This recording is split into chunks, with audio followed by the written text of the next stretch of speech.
Então, agora, nesse segundo, né, seria a parte B do capítulo 2. A parte A, nós falamos mais, né, do significado dessas festas, por que que foi em Pentecostes, o que que era Pentecostes, essa festa, né, por que que Deus escolheu essa festa, como é que aconteceu. E a gente finalizou ali, onde houve aquele movimento de Deus que chamou a atenção de todo mundo, e muitas pessoas vieram ali, né, para entender o que estava acontecendo, mas alguns, na verdade, finaliza dizendo que alguns interpretaram como se fosse embriaguez ali, né, um ato extravagante que era fruto do movimento do álcool, né, de uma movimentação do álcool. E aí a gente vai começar agora uma expressão agora do homem, uma expressão de Pedro, né? Como é que o Espírito Santo ele se move agora a partir de Pedro, a partir de um homem, né? Que ele é impulsionado naquele momento ali. Então, o Espírito Santo tem uma ação prática através da vida de um homem que começa a falar, ele começa a pronunciar, a defender aquilo que o Espírito Santo começava a anunciar. Então, aquilo só era o início, né, de um posicionamento, né? Porque nesse livro de Atos a gente vai ver ali mais ou menos 30 discursos só de Pedro. Então a gente vê que aqui foi um começo, foi um primeiro momento, né, desse discurso que acaba sendo ininterrupto. Até hoje, esse discurso começou nesse dia e até hoje ele continua através das nossas vidas, né? A gente vai poder entender bem isso. Mas eu quero ler então, eu quero que a gente leia aí juntos, do capítulo 14. Eu quero estender um pouquinho, eu entendi que dá para a gente acrescentar mais alguns versículos, ao invés de nós irmos até o versículo 36, eu queria que nós nos estendêssemos até o 41. Então vamos fazer essa parte B, do versículo 14 até o 41, e não mais até o 36, como nós tínhamos dito. Tento que dá para nós aumentar um pouquinho isso aqui. Eu quero pedir para o Samuel aqui me ajudar e fazer essa leitura. São vários versículos aí, né? E que a gente possa ficar bem atentos a esses versículos para depois a gente ir voltando e ir trabalhando esse texto também por partes. Fica à vontade, Samuel. Amém. Versículo 14. Então Pedro se levantou junto com os 11 e, erguendo a voz, dirigiu-se à multidão nestes termos: Homens da Judéia e todos vocês que moram em Jerusalém, tomem conhecimento disto e prestem atenção no que vou dizer. Estes homens não estão bêbados, como vocês estão pensando, porque são apenas 9 horas da manhã. Mas o que está acontecendo é o que foi dito por meio do profeta Joel. E acontecerá nos últimos dias, diz Deus, que derramarei do meu espírito sobre toda a humanidade. Os filhos e as filhas de vocês profetizarão, os seus jovens terão visões e os seus velhos sonharão. Até sobre os meus servos e sobre as minhas servas derramarei o meu espírito naqueles dias, e profetizarão. Mostrarei prodígios em cima do céu e sinais embaixo na terra: sangue, fogo e nuvens de fumaça. O sol se transformará em trevas e a lua em sangue, antes que venha o grande e glorioso dia do Senhor. E acontecerá que todo aquele que invocar o nome do Senhor será salvo. Israelitas, escutem o que vou dizer. Jesus, o Nazareno, homem aprovado por Deus diante de vocês com milagres, prodígios e sinais, os quais o próprio Deus realizou entre vocês por meio dele, como vocês mesmos sabem. A este entregue conforme o plano determinado e a presciência de Deus. Vocês mataram, crucificando-o por meio de homens maus. Porém, Deus o ressuscitou, livrando-o da agonia da morte, porque não era possível que fosse retido por ela. Porque Davi fala a respeito dele, dizendo: Eu sempre via o Senhor diante de mim, porque ele está à minha direita para que eu não seja abalado. Por isso, o meu coração se alegra e a minha língua exulta. Além disto, também a minha própria carne repousará em esperança, porque não deixarás a minha alma na morte, nem permitirás que o teu santo veja corrupção. Fizeste-me conhecer os caminhos da vida, e me encherás de alegria na tua presença. Irmãos, permitam-me falar-lhes claramente a respeito do patriarca Davi. Ele morreu e foi sepultado, e o seu túmulo permanece entre nós até hoje. Sendo, pois, profeta e sabendo que Deus lhe havia jurado que um dos seus descendentes se assentaria no seu trono, prevendo isto, referiu-se à ressurreição de Cristo, que nem foi deixado na morte, nem o seu corpo experimentou corrupção. Deus ressuscitou este Jesus e disto todos nós somos testemunhas. Exaltado, pois, à direita de Deus, tendo recebido do Pai a promessa do Espírito Santo, derramou isto que vocês estão vendo e ouvindo. Porque Davi não subiu aos céus, mas ele mesmo afirma: Disse o Senhor, o meu Senhor, sente-se à minha direita, até que eu ponha os seus inimigos por estrado dos meus pés. Portanto, toda a casa de Israel esteja absolutamente certa de que a este Jesus que vocês crucificaram, Deus o fez Senhor e Cristo. Versículo 37. Quando ouviram isso, ficaram muito comovidos e perguntaram a Pedro e aos demais apóstolos: Que faremos, irmãos? Pedro respondeu: Arrependam-se e cada um de vocês seja batizado em nome de Jesus Cristo para a remissão dos seus pecados, e vocês receberão o dom do Espírito Santo, porque a promessa é para vocês e para seus filhos, e para todos os que ainda estão longe, isto é, para todos aqueles que o Senhor, nosso Deus, chamar. Com muitas outras palavras, deu testemunho e exortava-os, dizendo: Salvem-se desta geração perversa. Então, os que aceitaram a palavra de Pedro foram batizados, havendo um acréscimo naquele dia de quase 3.000 pessoas. Tremendo. Amém, Senhor. Toma água, agora relaxa que teve que ler bastante, né? Mas, queridos, então viram que essa narrativa, né, de Lucas é uma narrativa que é uma parte, né? Porque a gente viu no final aqui que ele falou muitas outras coisas, né? Então é como se Lucas te retirasse ali um compilado, as coisas mais importantes, digamos assim, para que isso pudesse fazer parte das Escrituras. Mas ele foi ali e ele se posicionou para trazer uma defesa de uma interpretação equivocada a respeito do que estava acontecendo.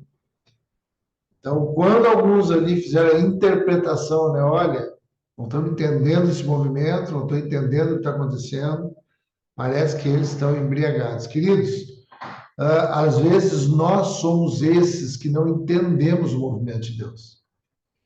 Às vezes nós somos esses que a gente vê uma movimentação do Espírito Santo e aquilo ali parece estranho para nós. Quem sabe muitas vezes isso aconteceu conosco. O Espírito Santo fez um movimento perto de nós e a gente não soube interpretar o que estava acontecendo. Por quê? Porque nós não tínhamos ainda a condição de fé, o coração aberto pelo Senhor, para poder ter esse nível de mentalidade, de raciocínio para interpretar o que estava acontecendo. Então, quando ele se posiciona ali dizendo o que está acontecendo, não é uma posição, uma apologia defendendo como quem está ofendido, mas é trazendo uma constatação do que está acontecendo. Então, num certo aspecto, aquilo servia para o próprio Pedro ir gerando convicção dentro da caminhada de desenvolvimento do chamado, da vocação dele em Cristo Jesus. Então ele começa a citar, e ele já começa a citação dele, uma citação profética. É uma situação de quem entende o que já foi dito e marca aquilo que já foi falado. Vocês lembram que a gente sempre comenta, né? Que a profecia é uma marca daquilo que já aconteceu. Não é uma adivinhação daquilo que virá. Então, profecia é alguém que marca, o que Pedro fez. Pedro entendeu que já tinha sido dito e que estava sendo revelado naquele momento. E aí ele começa a dizer, olha, isso que aconteceu já estava pré-escrito, já tinha sido pré-estabelecido por Deus. Tanto é que o nosso irmão Joel, há muitos anos atrás, ele já falou a respeito disso. Quando ele estava falando que o Espírito se derramaria em toda a carne, era sobre esse momento que ele estava falando. Então, Pedro aqui ganha pelo Espírito uma condição de interpretar não só aquilo que estava acontecendo ali, mas sabendo que o que estava acontecendo já tinha sido pré-estabelecido e anunciado antes. A nossa vida é assim.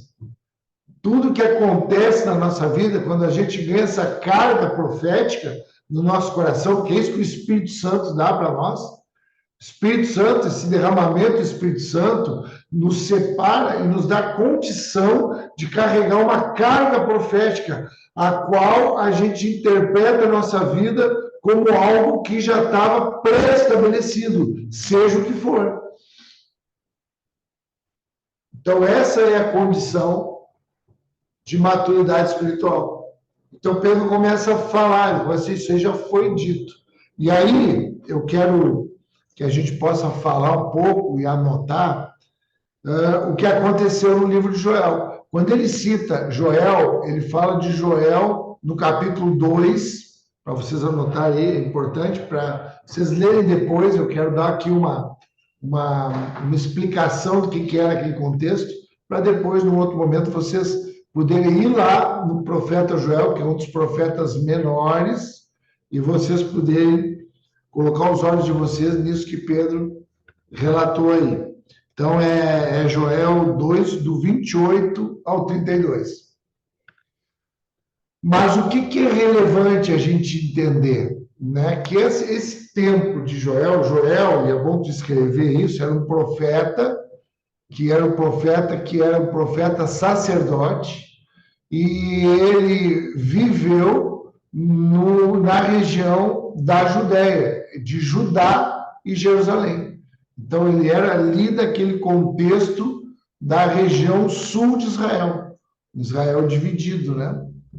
Então, o Joel é desse contexto pós-exílio, depois que o povo volta do cativeiro babilônico e agora está se colocando na terra.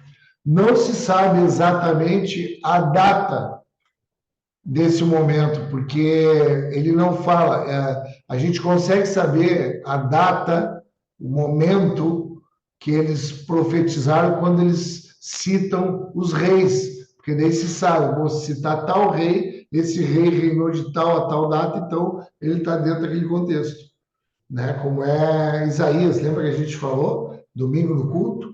Na morte do rei Uzias. Então, falou na morte do rei Uzias, já nos conecta ali numa casa cronológica, né? Num tempo. Joel, como ele não refere essa questão real, a gente não tem exatidão de tempo. Mas o que a gente tem e que é muito importante para esse momento aqui que a gente está estudando?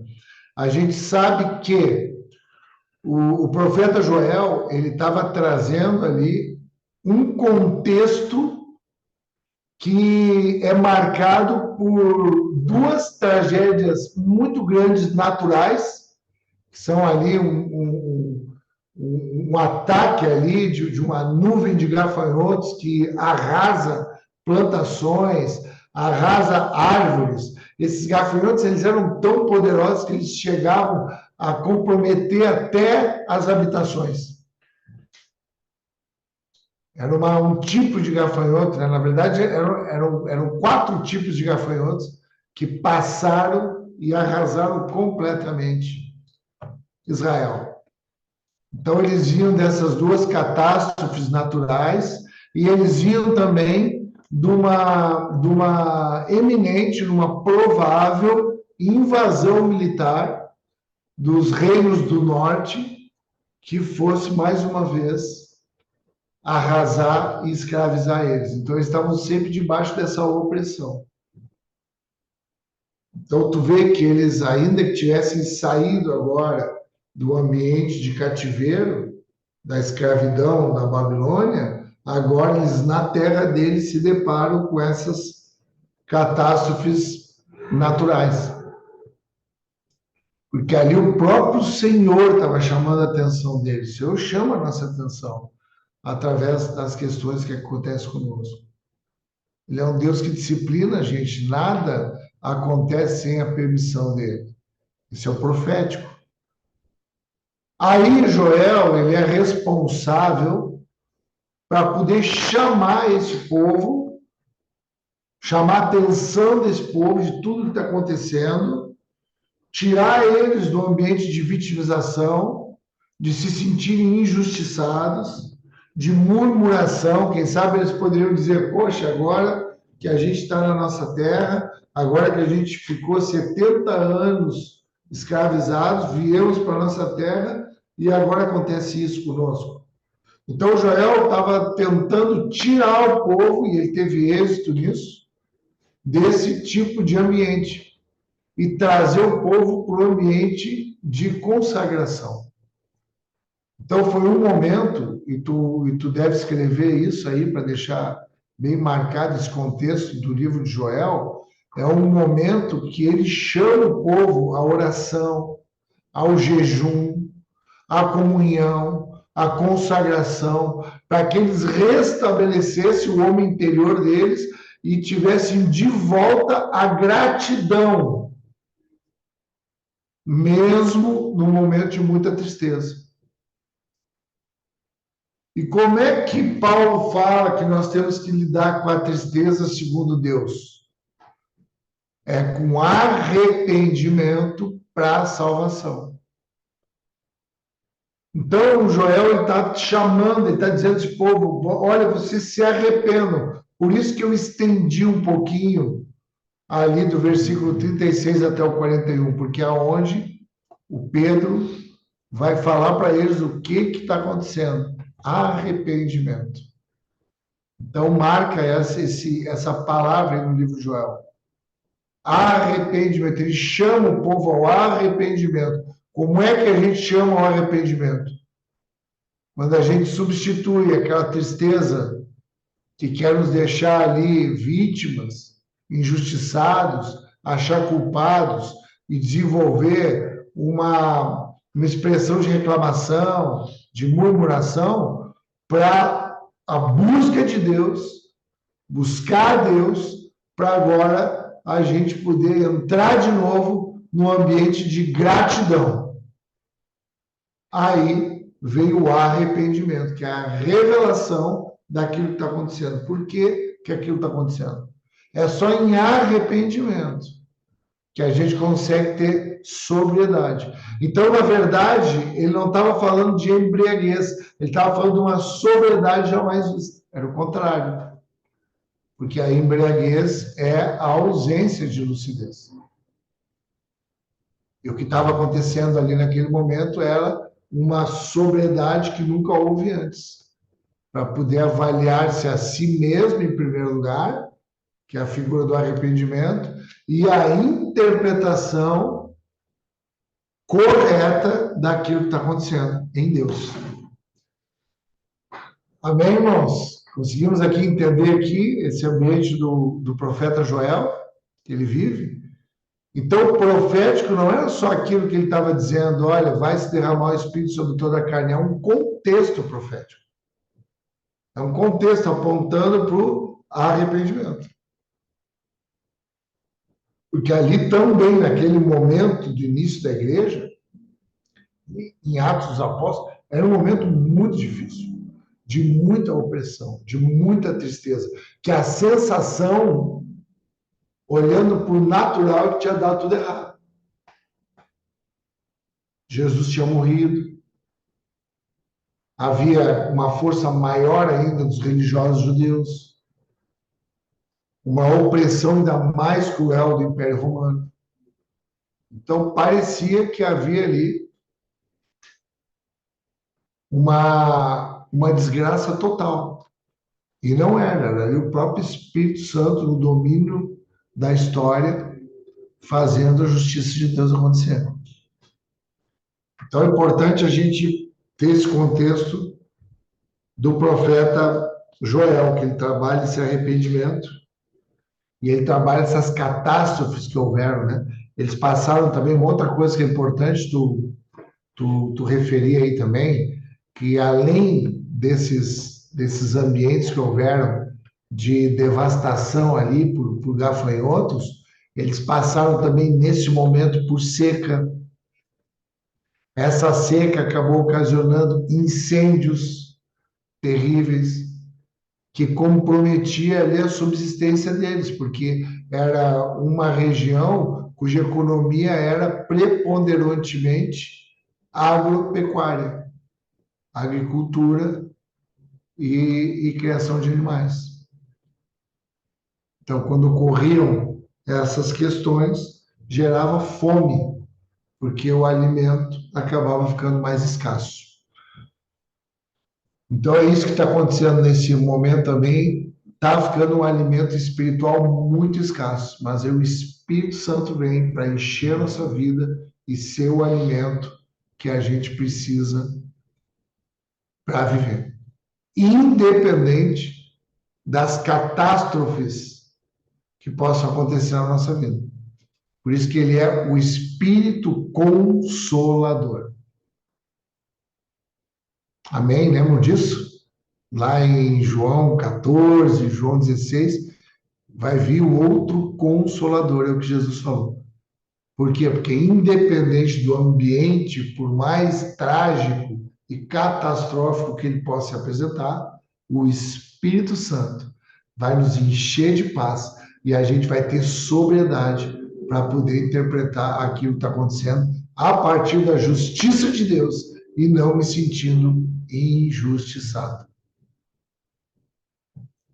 É benção, né? Legal, né? Isso, né? Graças a Deus por isso. Aleluia.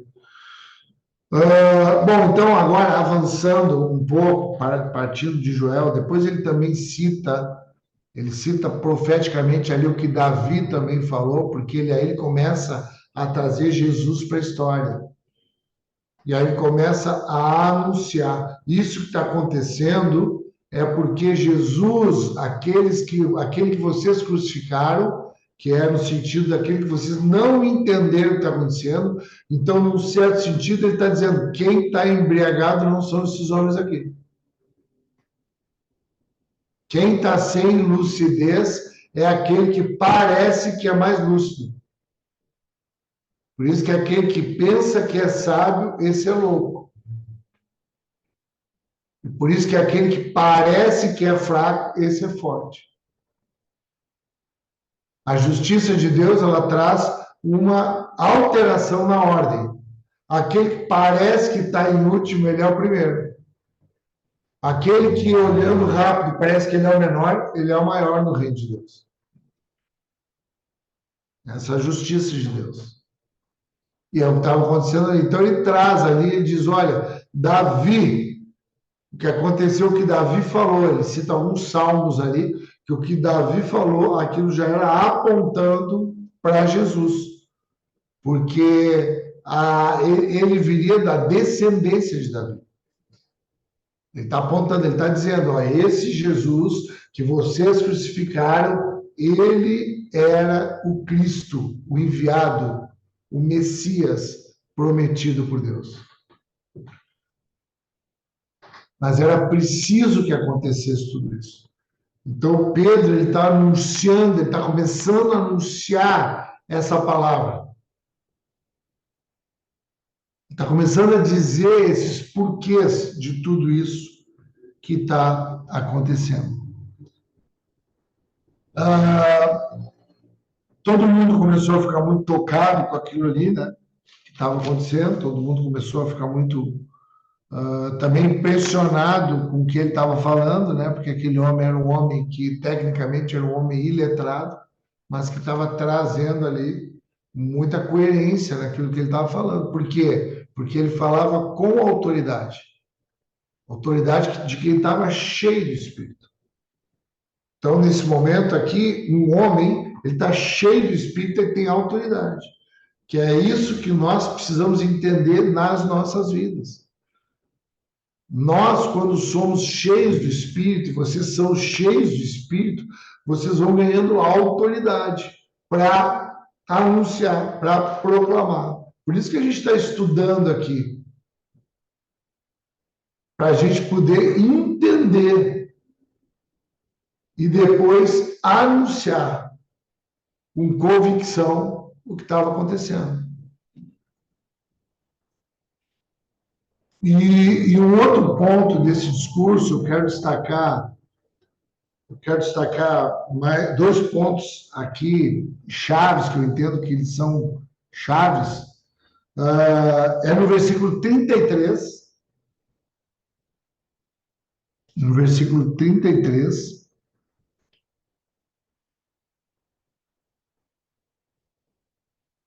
Que ele está falando de Jesus, né? No 32 ele diz assim: foi esse Jesus que Deus ressuscitou.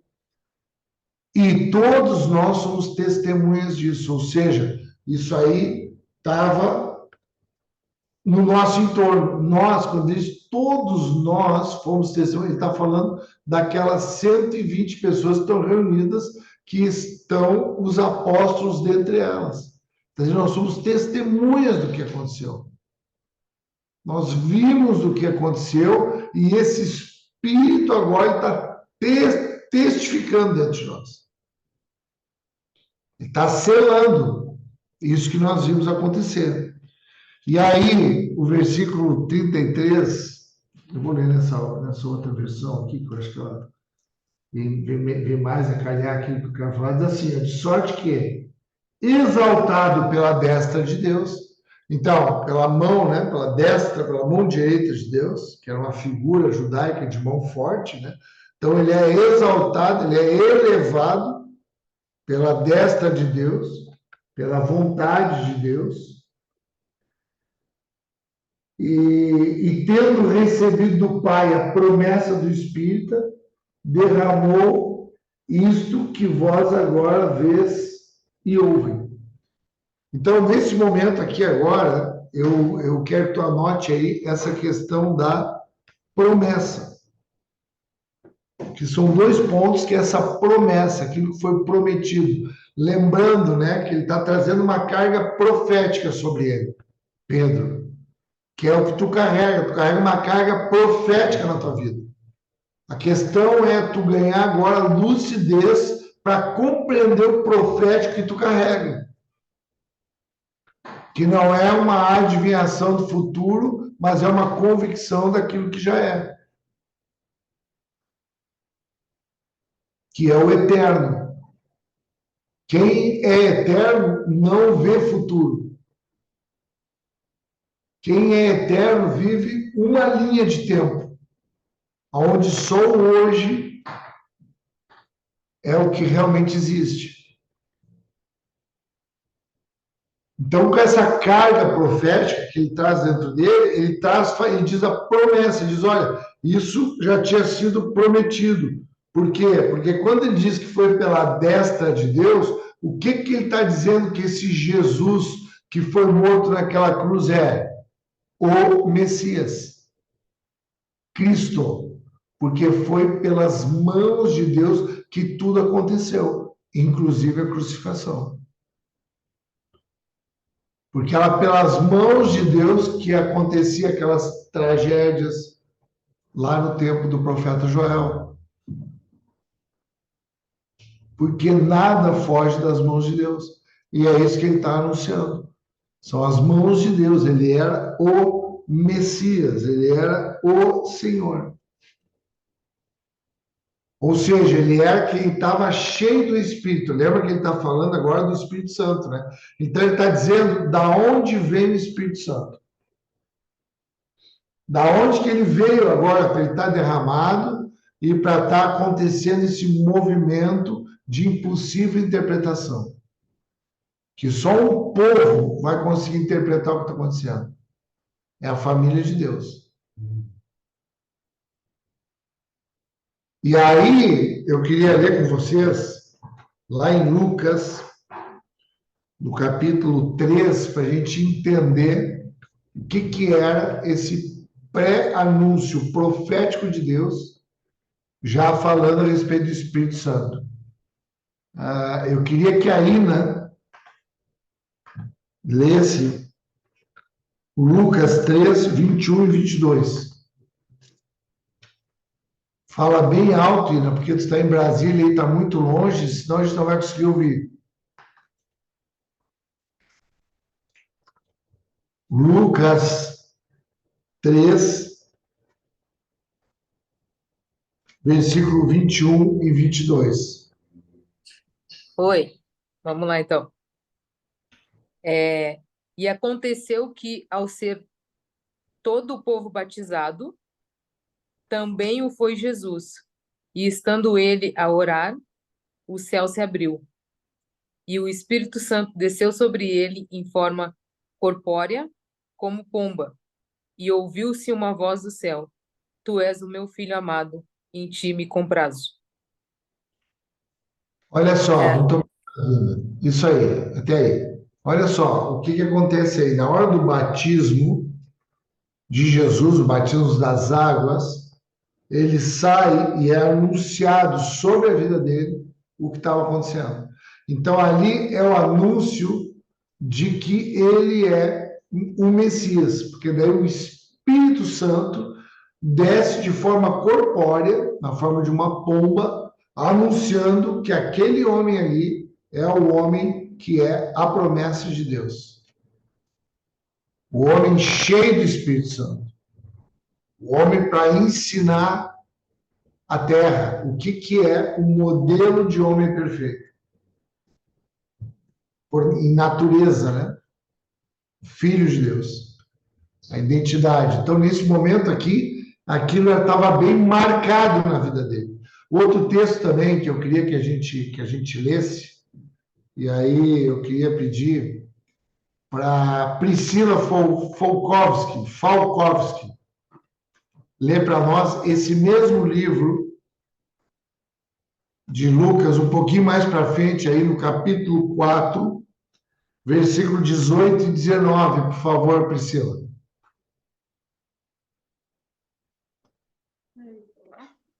Lucas 4,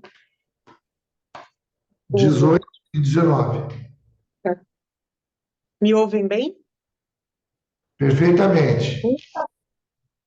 O Espírito do Senhor está sobre mim, porque me ungiu e enviou-me para anunciar a boa nova aos pobres, para sarar os contritos de coração, para anunciar aos cativos a redenção, aos cegos a restauração da vista, para pôr em liberdade os cativos, para publicar o ano da graça do Senhor.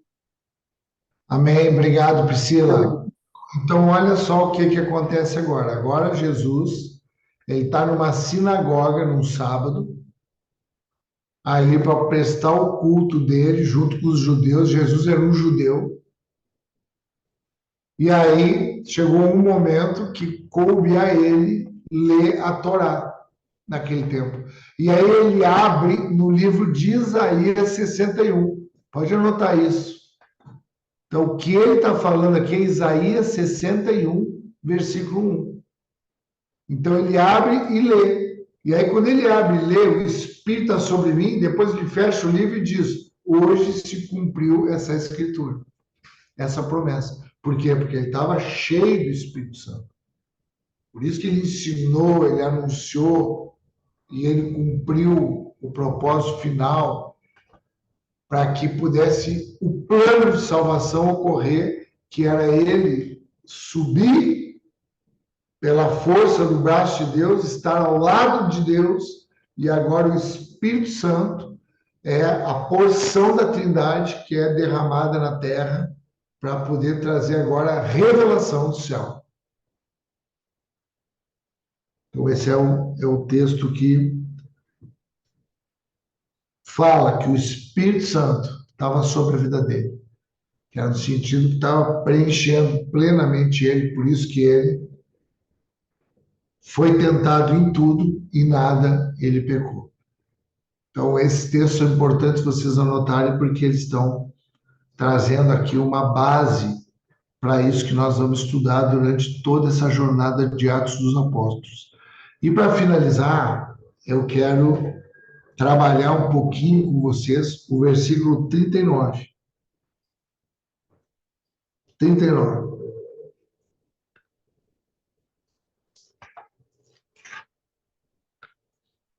Que diz assim, porque a promessa, então ele trabalha de novo a promessa, vos diz respeito a vós, a vossos filhos e a todos que estão longe, e tantos quanto Deus nosso Senhor chamar. Então, aqui nesse versículo, tem algumas chaves que eu entendo que tem muita importância, para nós já ir se encaminhando para o final aqui, desse discurso, dessa expressão agora do Espírito Santo através de um homem. Um homem que foi ali compungido para falar, que foi inspirado para falar, que foi estimulado para falar, que não conseguiu parar, porque ele começava um discurso que ele não termina mais. Então, chega um momento que ele fala da promessa, e ele diz, essa promessa é para vocês, essa promessa é para os filhos de vocês, e essa promessa é para todos quantos estiverem longe.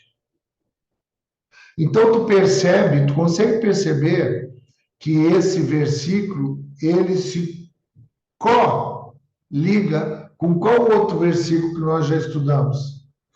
Quem é que arrisca aí? Então, a promessa é para vocês, a promessa é para os filhos de vocês e para todos quantos estão longe, todos quantos o Senhor chamar. Qual versículo que vocês percebem que isso pode ter uma ligação? Versículo 8 do capítulo 1, pastor. Perfeito lá. Perfeito. Perfeito. Hoje tu vai ser a líder da turma aqui, tá bom, Lara?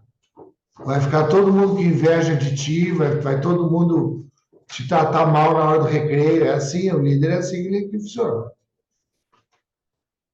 Exatamente, porque tu vê, então vocês receberão o Espírito e serão minhas testemunhas em Jerusalém, na Judéia, Samaria, até os confins da terra. Então é uma expansão. Isso é muito importante, irmãos, porque agora ele dá um outro caráter. Se antes o caráter ele era geográfico, agora ele dá um caráter familiar. Então escreve aí. Esse versículo 39, ele traz o Espírito Santo trazendo a promessa para a família. Por quê? Porque qual é a família? A família é o lugar da bênção, porque lá para Abraão, lá no início, que a primeira promessa é para Abraão, escreve isso também que é importante, a primeira promessa de Deus a nível de orientação é para Abraão. Qual é a promessa dele para Abraão? Ele diz, em ti serão benditas todas as famílias da terra. Ali Deus está dizendo, a minha bênção está na família. Eu vou me expressar pedagogicamente na família. Eu vou falar, eu vou ensinar através da família. Porque daí ele diz, ó, essa promessa é para vocês. Então, essa promessa é você sendo filho e recebendo essa promessa do Pai. Essa promessa é agora vocês, sendo filhos maiores, assumem a responsabilidade de também serem pais e transmitirem a promessa para os filhos de vocês.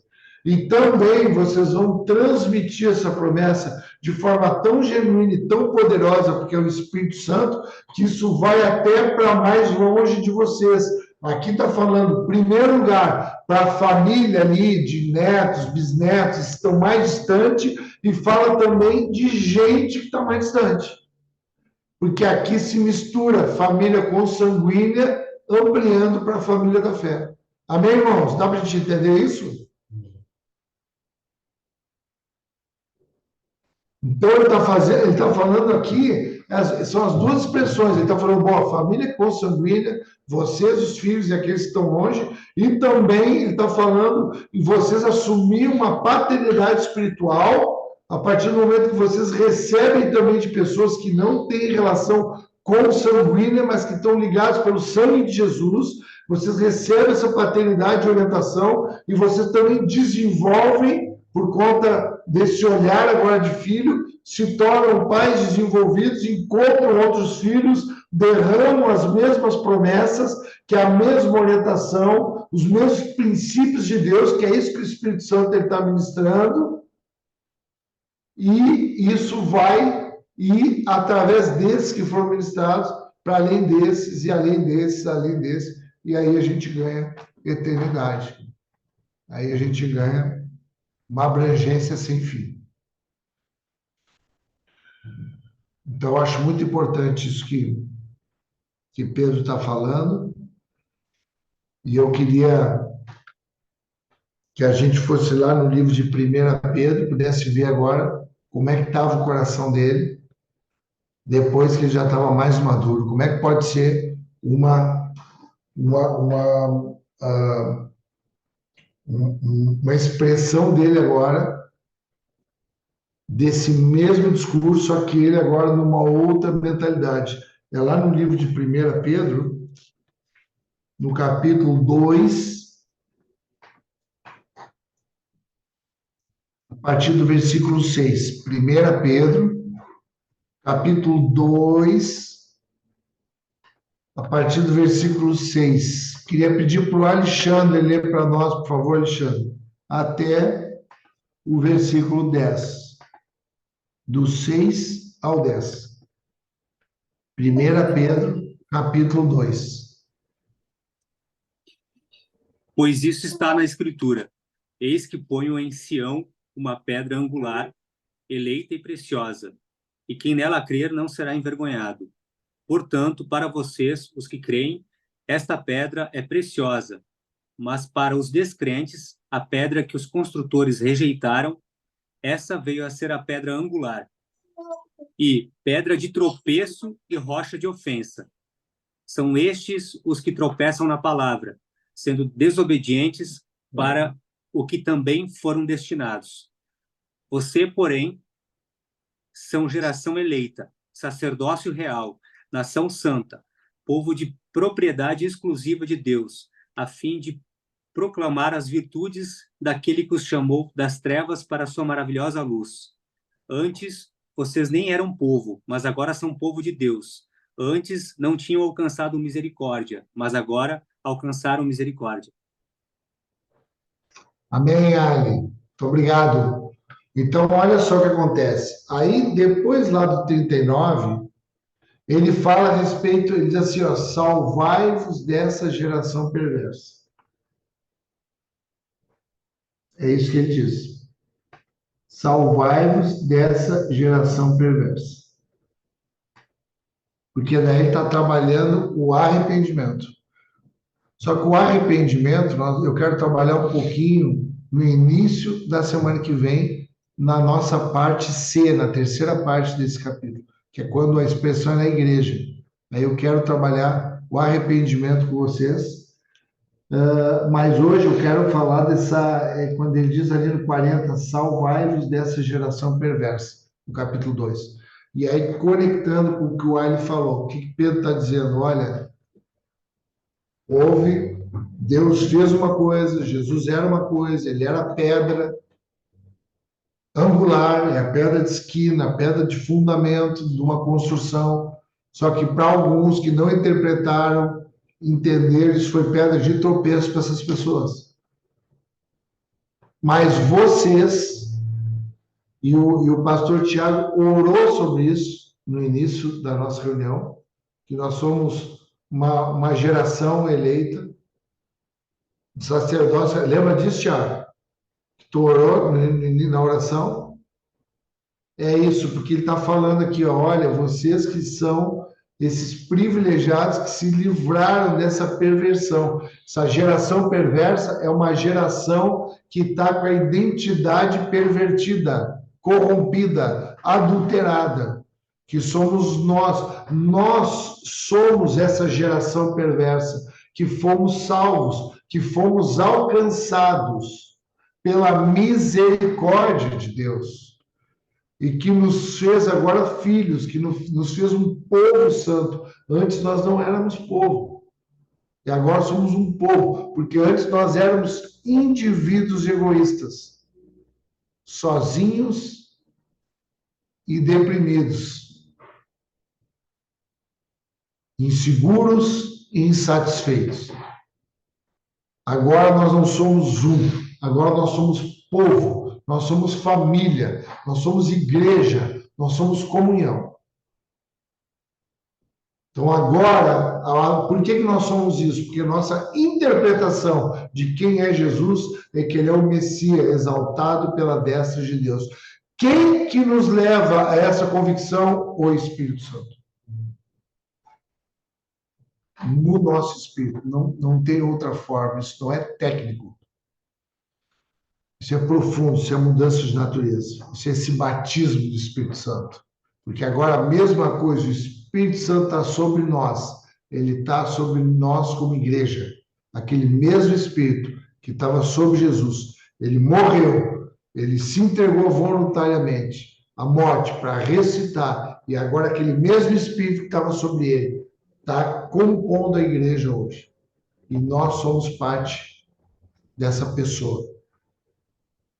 Cheia do Espírito, Cristo, o Senhor. E Pedro entende isso. Agora, no auge da sua maturidade, depois de muito pregar. Por isso que ele diz, olha o que ele fala ali, em 1 João, aqui, 1 Pedro, onde é que eu estou?